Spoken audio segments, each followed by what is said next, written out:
విశ్వాసంలో మనం ఎలా ఎదగాలి, క్రీస్తునందులో నిలిచాడు, మరికొన్ని విషయాలు మేము ఉంచాలని నేను ఆశపడుతున్నాను. ఈ రోజుల్లో క్రైస్తవులైన వారు విశ్వాసం కోసం అడిగితే చెప్పే విషయాలు ఏంటంటే, ప్రపంచంలో ఉన్న క్రైస్తవులు మీ విశ్వాసం మీది, మా విశ్వాసం మాది, ఎవరికి ఎలా వచ్చో వాక్యం ఆ విధంగా విశ్వాసం అనేది చూపుదామని చెప్తున్నారండి.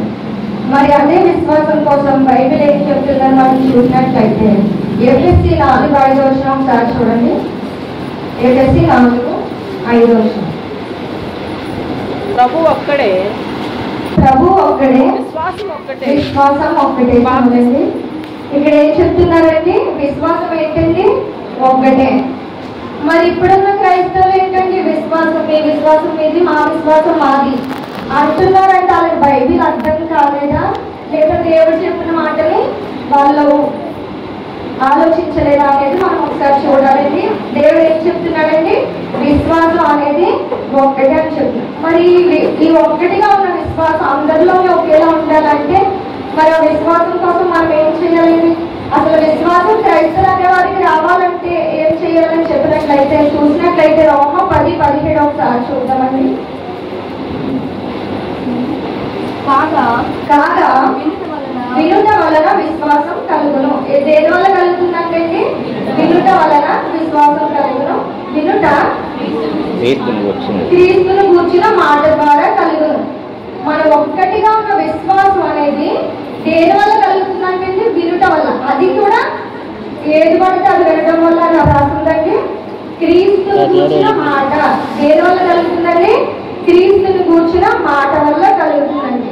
కానీ దేవుడు చెప్పిందాక మన క్రైస్తవులు అనేవారు దేనికోసం విశ్వాసం కలిగి ఉంటారండి? ప్రార్థనకు వస్తాము, విశ్వాసంగా ఉంటాము, వచ్చి మనం చేసే ప్రార్థన ఉంటుందండి చెప్పినట్టుగా మన అవసరాల కోసం, మనం బ్రతుకు కోసం, మనకి ఏం కావాలనే దాని మీద ఆధారపడి ఉంటుందండి. అంటే నాకు ఈ అవసరం ఉంది, దేవుని దగ్గరికి వచ్చాను తగ్గిపోయింది, నాకు ఈ మోకాళ్ళ ఉండే దేవుని దగ్గరికి వచ్చాను తగ్గిపోయింది, ఇలానే ఉంటుంది ఇప్పుడున్న క్రైస్తవుల విశ్వాసం అనేది. మరి అలాంటి విశ్వాసం కలిగి ఉంటే అది నిజమైన విశ్వాసం అని దేవుడు అంటున్నాడండి. ఇందాక మనం చదివారు కదండి, 1 కొరింథీ 15:19 ఉంటది. ఈ జీవిత కాలం మట్టుకే మనం క్రీస్తునందు నిరీక్షించిన వారమైన ఎడల మనుషులందరికంటే, ఇక్కడ ఏమన్నా క్రైస్తవుల కంటే అని కాదు, మనుషులందరికంటే అంటే అన్యుల కంటే కూడా మనం దౌర్భాగ్యులమై ఉన్నామండి. నిజంగా మన అవసరాల కోసం, ఈ లోకానుసారంగా మన జీవితాల కోసం మనం బ్రతికిన వారమై ఉంటే మన నమ్మకం నిజంగానే మన నిత్య అవసరాల కోసమో, లేదా మనం జీవించే ఆహారం కోసమో, లేదా మనకున్న ఇబ్బందుల కోసమో, దానివల్లే మనం విశ్వాసం దేవుడి మీద ఉంచాము అంటే మనకంటే దౌర్భాగ్యులు ఎవ్వరు లేరు అని బైబిల్ చెప్తుందండి. అలాగే మరి మనం దేని మీద విశ్వాసం ఉంచాలని, అసలు క్రైస్తవులైన మనం దేని మీద విశ్వాసం ఉంచుతున్నామో అసలు మనం దేని మీద విశ్వాసం ఉంచాలి అని చూసినట్లయితే అదే 1 కొరింథీ 15 1-4 మొదటి వచనం చూద్దామండి. మరియు సహోదరులారా, నేను మీకు ప్రకటించిన సువార్తను నేను మీకు తెలియజేస్తున్నాను. ప్రకటించిన పౌలు గారు చెప్తున్నారండి, నేను మీకు ప్రకటించిన సువార్తను తెలియజేస్తున్నాను. అది 3వ వచనం చూసినట్లయితే అదేమనగా, ఆ సువార్త ఏమనగా, నాకు ఇవ్వబడిన ఉపదేశములో మొదట మీకు అప్పగించి తిని, లేఖనముల ప్రకారం క్రీస్తు మన పాపముల నిమిత్తము చనిపోయెను, సమాధి చేయబడెను, లేఖనముల ప్రకారము 3వ దినాన లేపబడెను. మనం ఏ విశ్వాసం కలిగి ఉండాలండి? మనకి ఈ లోకంలో ఉన్న మన బాధలు బట్ట మనం చూసినట్లయితే క్రైస్తవులు అనేవారు బాధపడాలని బైబిల్ మనకు చెప్పింది కదండి. మరి పుట్టించిన దేవుడికి మనకి ఇన్ని బాధలు ఉంటాయని తెలియదు కదా. దేవుడి పని మనం చేస్తే దేవుడు ఖచ్చితంగా మనం పని చేస్తాడు. మనం దేని మీద విశ్వాసం కలిగి ఉండాలని చెప్తుందండి బైబిల్. యేసుక్రీస్తు వారు, తండ్రి అని దేవుడు యేసుక్రీస్తు వారిని ఈ లోకానికి పంపించాడు. మన కోసం, మన పాపాల కోసం సిలువ వేయబడ్డాడు, అలానే సమాధి చేయబడ్డాడు, 3వ దినాన లేచి మళ్ళీ తిరిగి నిత్య జీవము అంటే పరలోకమునకు వెళ్ళిపోయారు అనే విశ్వాసం మనం కలిగి ఉండాలండి. ఈ లోకానుసారమైన విశ్వాసం కాకుండా ఈ విశ్వాసాన్ని మనం కలిగి ఉండాలండి. హెబ్రీ 11:1 ఉన్నది కదండి, విశ్వాసం అనేది నిరీక్షించబడి వాటి యొక్క నిజ స్వరూపమును అదృశ్యమైన ఉన్నవని రుజువులై ఉన్నవి. మన విశ్వాసానికి రుజువులు ఏంటంటే మనం పరలోకం చూడలేదు, నిజంగానే మనం పరలోకం చూడలేదు. దేవుని చూసామంటే లేదు, యేసుక్రీస్తు వారిని మనం చూడలేదు, పరలోకం చూడలేదు, పాతాళం చూడలేదు, సాతాను చూడలేదు.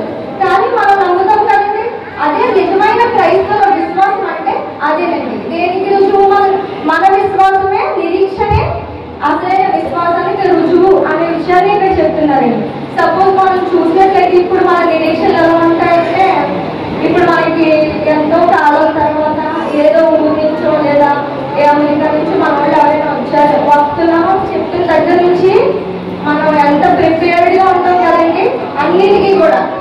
ఇప్పుడున్న టెక్నాలజీ ఫోన్లోనే ట్రాక్ ఎక్కడ ఉందో, ట్రైన్ ఎక్కడ ఉందో చూసేస్తాము, బస్ ఎక్కడ ఉందో చూసేస్తాము, వాళ్ళు దిగుతున్నారు 10 నిమిషాల్లో మనమే అక్కడ అంటే ఎంత నిరీక్షణ, ఎంత ఆతృతగా ఉంటామండి. అదే నిరీక్షణ, అదే ఆతృత మనం దేనిలో కలిగి ఉండాలని చెప్తున్నారండి, విశ్వాసంలో.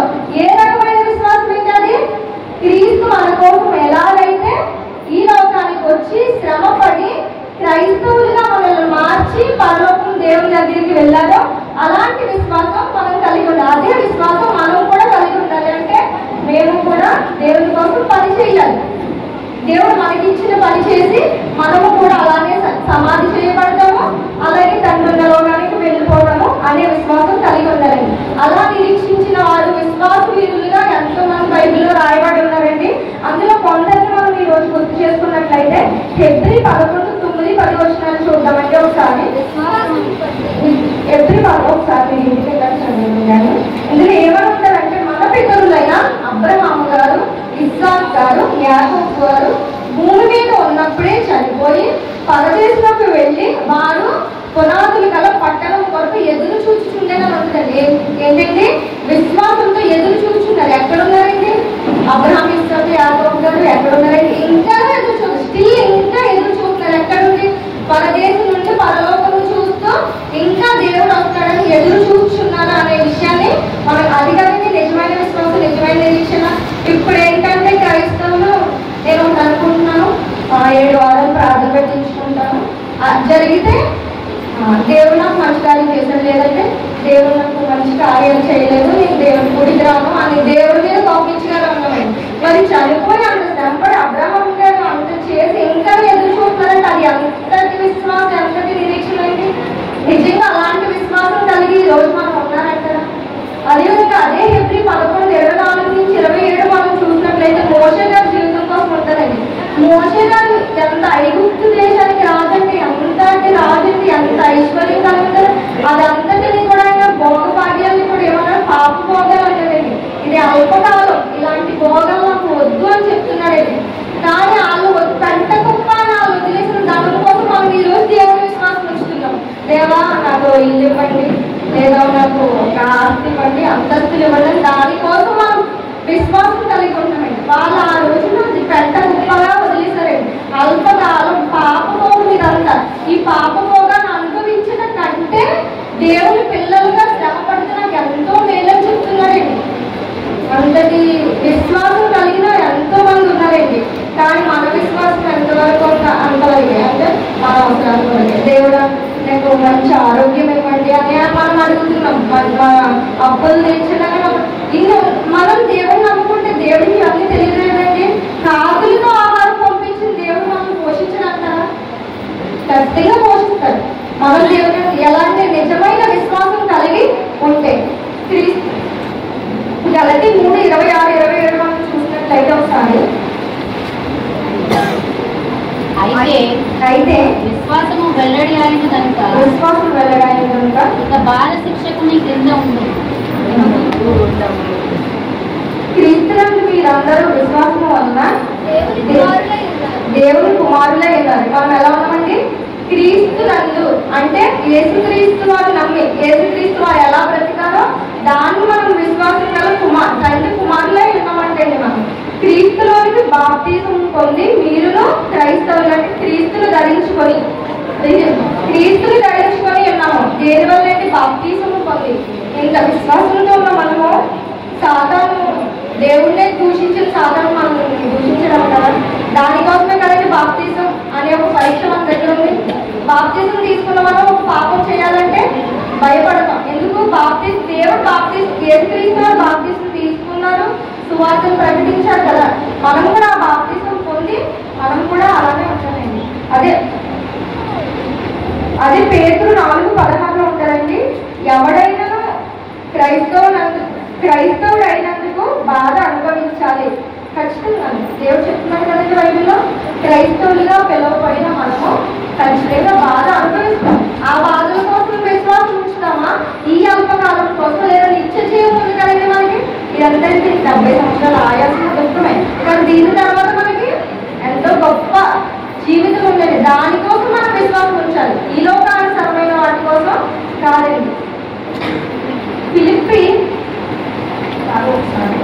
మనసు హెబ్రీ 11:24-27 మోషే గారి కోసం మన సువార్త పాఠ్యభాగం మార్పు కదండి. మార్పు 20:25 అందులో మనం చూసినట్లయితే ఉంటుంది. అందుకు యేసు మీరు దేవుని యందు విశ్వాసం ఉంచుడి, ఎవడైనాను ఈ కొండను చూచి నువ్వు ఎత్తబడి సముద్రంలో పడవేయబడవని చెప్పి తన మనస్సులో సందేహింపక. ఏం చెప్తున్నాడండి ఇందులో దేవుడు? మార్పు 11:20-25 దేవుడు ఇప్పటివరకు ఏం చెప్పాడండి? విశ్వాసం ఉంచాలని చెప్పాడు, నిరీక్షణ కలిగి ఉండాలని చెప్పాడు. మన విశ్వాసానికి ఒక అర్థం ఉంది అంటే అది నిరీక్షణ. ఆ నిరీక్షణ కలిగి ఉండాలని చెప్పాడు.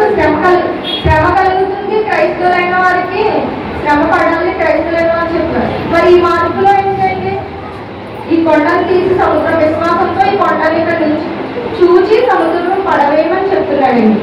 మనకి చూడగానే ఏమవుతుందండి? అదే మొదటి వచనంలో యేసుక్రీస్తు వారి మాట వలన అంజూరపు చెట్టు ఎండిపోయినా ఉండదండి.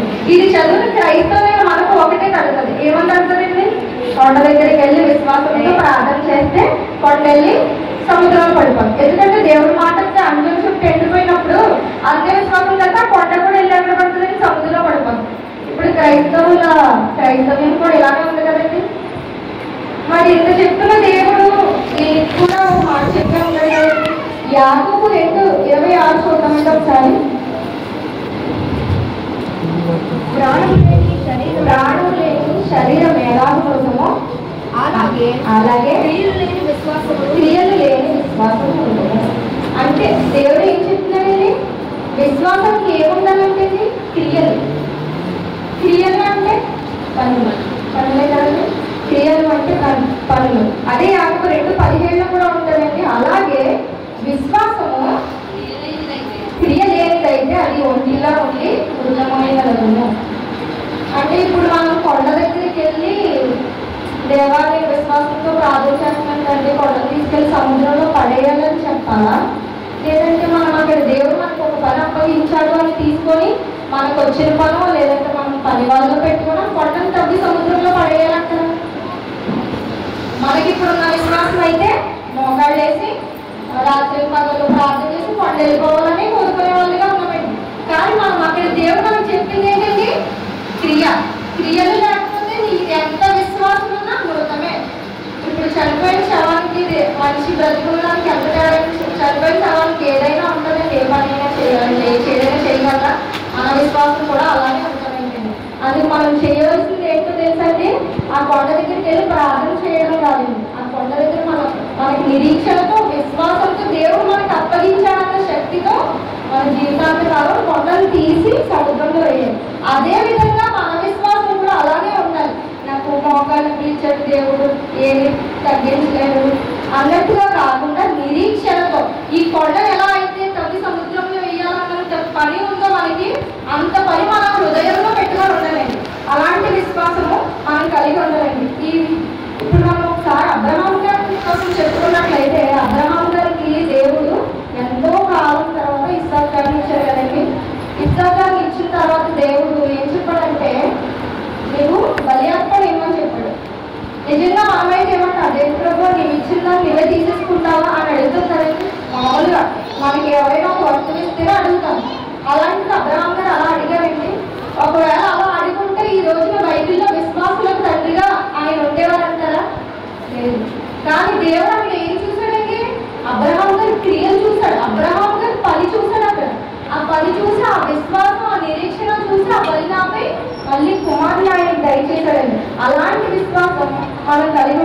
యాకోబు 2:14 ఒక మాట ఉంటుంది, చూద్దామండి.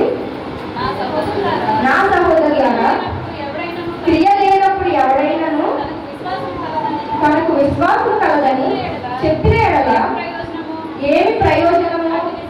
అట్టి విశ్వాసం అతను రక్షింపగలదా? ఏం చెప్తున్నారంటే ఎంత మంచి మాట. బైబిల్ టు బైబిల్ ప్రతిదాని ప్రశ్న బైబిలే, జవాబు బైబిల్. మనం ఏ డిక్షనరీస్ చదవకలేదు, ఎవరో చెప్పింది చదవకలేదు. బైబిలే సమాధానమైంది. ఎంత క్లియర్ గా చెప్పారంటే విశ్వాసం ఉండాలని చెప్పాడు. ఆ విశ్వాసం కూడా ప్రపంచంలో ఉన్న క్రైస్తవులందరికీ ఒకలాంటి విశ్వాసమే ఉండాలని చెప్పాడు. ఆ విశ్వాసము వినుట వల్ల కలుగుతుందని చెప్పాడు. అది కూడా క్రీస్తుని కూర్చిన మాట వినుట వల్ల కలుగుతుందని కూడా దేవుడు చెప్పాడు. అలాంటి విశ్వాసం ఇప్పుడు ఏంటంటే క్రియ లేకుండా విశ్వాసం ఉందని చెప్తే రక్షించగలరా అంటే, రక్షించగలరా అంటారు. ఎంతవరకు నీ జీవితం రక్షించగలనా? నీకు నిత్య జీవం వస్తుందా అంటే అర్థపడి నీ నిజంగా విశ్వాసం ఒకటే ఉంది, క్రియలు లేవు అంటే నీకు ఆ విశ్వాసం ఉందా? మరి క్రియలు ఉంది, క్రియలు చేయగలరు. క్రియలు అంటే ఏంటంటే అసలు క్రియలు అంటే ఏంటంటే పని. మనకి దేవుడి కోసం పని చేయడం అంటే ఈ లోకానుసరమైన పని కాదు కదండి. సర్వ సృష్టికి సువార్తను ప్రకటించడమే దేవుడి పని. క్రీస్తు చేసిన పని అదే కదండి. ఆ రోజు గుడారాల్లో నివసించిన వారు కూడా ఉన్నారు. ఏమని చెప్పండి, ఇది మనకు కాదు కాబట్టి మనం గుడారాల్లో ఉండి ఇక్కడ చనిపోతే మనకు అసలైన లోపం ఉండాలి. అలాంటి విశ్వాసం మనం కలిగి ఉండాలంటే, ఒకవేళ మన క్రియలు ఉండి ఇప్పుడు నేనే ఉన్నానండి, ఏదైనా చర్చలో ఏదైనా పాడాలని ఏం చెప్పాలన్నా భయం, వారి కోసం కూడా దేవుడు రాయించండి. యాకోబు 2:1 ఒకసారి చూద్దామండి. నా సహోదరులారా, మహిమా స్వరూపియకు మన ప్రభువైన యేసుక్రీస్తును గూర్చిన విశ్వాస విషయంలో మాట పడింది. ఏం చెప్తున్నాడండి? నీకు విశ్వాసం ఉంది, నిరీక్షణ ఉంది, దేవుడి ఈ లోకంలో లేనివి అదృశ్యమైన ఉన్నావని నమ్ముతున్నావు. ఏం చెయ్యాలో తెలుసు, అయినా పొమ్మాట సిగ్గు భయం అలాంటి పడవద్దు అని కూడా దేవుడు రాయించాడండి. మనం ఎలా ఉంటామో కూడా ముందే దేవుడు రాయించాడండి. అవన్నీ చూసి మనం మొహమాట పడకూడదు. మొహమాట పడకుండా విశ్వాసంలో ఎదగాలి. అన్యులను ఎదిగేలా మనం ప్రకటించాలి. ఈ పాట రూపంలోనే దేవుని సువార్త విశ్వాసం లేదు. పాటే పాడు, బైబిల్ చదువుతున్నావు, ఈ రోజు ఏం చదువు, నీ పక్కన ఉన్నామని చెప్పు. అదే విశ్వాసం, అదే నిరీక్షణ, అదే దేవుని సువార్త. ఆ చిన్న చిన్న పనుల్లోనే. మరి యేసుక్రీస్తు వారు సిలువ వేయబడ్డారు, చనిపోయారు, సమాధి చేయబడ్డారు కదండి. దేవుడికి క్రీస్తు వలె ఉండండి అని చెప్పినప్పుడు మనకు క్రీస్తులాగే సిలువ వేయబడాలా అని మనకు ఉంటుంది కదండి. క్రీస్తులాగే సిలువ వేయబడాలంటారా? 1 పేతురు 4:1 చూద్దామండి. క్రీస్తు శరీరమందు శ్రమపడిన కనుక మీరును అట్టి మనస్సును, అట్టి శ్రమను చాలండి, అట్టి మనస్సు, అట్టి శ్రమను ఉందంటే అట్టి మనసులో ఉందండి. అట్టి మనసు మనం ఏం సిలువేయబడం అవసరం లేదు. ఇలా కొరడాలతో పుట్టించుకోమని దేవుడు చెప్పట్లేదండి. అట్టి మనసు యేసుక్రీస్తు వారు పరచాలంటే శత్రువులు కూడా ప్రేమించే మనసు. మొహం మీద ఉమ్ము వేసినప్పుడు కూడా దేవుడు ప్రేమించాడు కదండి. ఆ మనిషిని కొరడాలతో కొట్టినా ప్రేమించాడు, కిరీటం కొట్టినా ప్రేమించాడు. ఇప్పుడు మా అమ్మాయి అయితే పక్కన మనం ఇలా నడుచుకుంటే వాళ్ళు మనం నవ్వినా కానీ అలా దేవుడికి నవ్వినా కానీ మనం చూసామంటే ఆ మన కోసమే ఎవరైనా గొడవపడేలా ఉండేది మన మనసు. అలాంటి మనసు నిజమైన విశ్వాసం అంటారు. ప్రతి ఆత్మను ప్రతి ఎంత విశ్వాసం ఉంటే, ఎంత నిరీక్షణతో వాక్యం వినాలని వచ్చిన మనము బయటికి వెళ్ళిన తర్వాత ఎవరైనా ఒకవేళ మనల్ని ఏమైనా అంటే అసలు మనం తీసుకోగలుగుతామండి. క్రీస్తునంత విశ్వాసం మనం ఎలా కలిగి ఉండలేదు. అసలు చిన్న మాటనే మనం తీసుకోలేని వాళ్ళుగా ఉన్నప్పుడు క్రీస్తు మనసు కలిగి అని చెప్తున్నాడు. అది ఎంత పెద్ద పని, కొరడాలతో కొట్టించుకోవడం కన్నా పెద్ద పని లేదు. అలాంటి విశ్వాసం ఉన్నప్పుడే మనం పరలోకం చేస్తామండి. అలాంటి విశ్వాసం కలిగి ఉండలేదు. 1 దశలోనిక 1:2-3 ఒకసారి చూసుకుంటాం. విశ్వాసంతో కూడిన పని, నీ పని అని ఉందండి. విశ్వాసంతో కూడిన మన పని ఏంటంటే దేవుని సువార్తను ప్రకటించడమే మన విశ్వాసంతో ఉన్న పని. మనమే ఎలాగైతే క్రైస్తవులుగా 1 దశలోనిక 1:2-3 మనం ఎలాగైతే క్రైస్తవులుగా పరలోకం కోసం ప్రయాసపడుతున్నామో ఒకసారి చదవండి, అందులో ఉంటుంది. ఈ లోకంలో మనం ఎలాగైతే క్రైస్తవులుగా మనం ఎలా అయితే పరలోకం కోసం ప్రాధాన్యపడుతున్నామో అలానే అన్యులకు కూడా మార్చాలనేసి మనకి మనకి ఇక్కడ ఉంటుందండి. మన ప్రయాస దేనికోసమండి? ఈ లోకానుసారమైన ప్రయాస కాదండి, మనం పరలోకానుసారమైన ప్రయాసపడి మనం ఉండాలండి. అలాంటి నిరీక్షణ మనం కలిగి ఉండాలండి. విశ్వాసానికి నిరీక్షణ ఖచ్చితంగా ఉండాలండి. విశ్వాసం ఉంటే సరిపోతా. విశ్వాసం ఈ రోజంతా ఉండాలండి, మనకు ఆదివారం రేపు కూడా ఉండాలంటే అది నిరీక్షణ కలిగి ఉండడం. మళ్ళీ ఆదివారం కోసం నిరీక్షణ కలిగి వారం అంతా మనం చదువుకుంటుంటే అది నిరీక్షణ. అలాంటి విశ్వాసం గొప్ప విశ్వాసం. ఒకసారి మనం చూసినట్లయితే యాకోబు 2:20 ఉంటుంది. మన పితరుడైన అబ్రహాము వ్యర్థుడా క్రియలు లేని విశ్వాసము నిష్ఫలమైనది అని తెలుసుకొనుచున్నావా? వ్యర్థుడా అని పిలుస్తున్నారండి విశ్వాసం కోసం. విశ్వాసం క్రియలు లేకపోతే వ్యర్థమండి. మన విశ్వాసం అనేది వ్యర్థం అని చెప్తున్నారండి. ఆ రోజు నినివే పట్టణం చూసినట్లయితే నినివే 40 రోజుల్లో నాశనం అయిపోతుందని చెప్పినప్పుడు ఆ నమ్మలేదండి. నమ్మరు. రాజుతో సహా సింహాసనము దిగి పశువులేమి మనుషులేమి దూరబట్టి కట్టుకుని ఎంతటి విశ్వాసం ఒక్క మాటతోనే కదా ఆ విశ్వాసం చూపించారు. ఆ విశ్వాసం చూసి దేవుడు అందులో ఉంటుందండి పశ్చాత్తాపుడై అని ఉంటుందండి. అంటే ఎంత విశ్వాసంతో ఉంటారండి. చిన్నపిల్లలేమి పశువులేమి మనుషులేమి అలాంటి విశ్వాసం మనం కలిగి ఉండాలండి. అదే విధమైన నిరీక్షణ విశ్వాసంతో మనం ఉండాలండి. యేసుక్రీస్తు మాటలు వినట, అది క్రీస్తులోని మాటలు విని మన ప్రపంచంలో ఉన్న మన క్రైస్తవులందరి ఒకటేనండి విశ్వాసం. ఇప్పుడు ఒకటే, ఖచ్చితంగా ఒకటే. ఈ లోకానుసారమైన విశ్వాసం కాకుండా పరలోకానుసారమైన విశ్వాసం కలిగి మనము కూడా సమాధి చేయబడతాము, లేస్తాము, లేచి నిత్య జీవానికి మనం వెళ్తాము అనే విశ్వాసం కలిగి క్రీస్తు నుండి విశ్వాసంతో ఎదిగి క్రీస్తు ఎలా అయితే బతికాడో అలాంటి మనసు కలిగి అలాంటి శ్రమతో అలాంటి క్రియలు చేసి దేవుని యొక్క సువార్తను ప్రకటించి మనకున్న దాంట్లో దేవునిలో ఎదగాలని మనమందరం కూడా చేరుకోవాలని కోరుకుంటూ నా మాటలు ముగిస్తున్నానండి.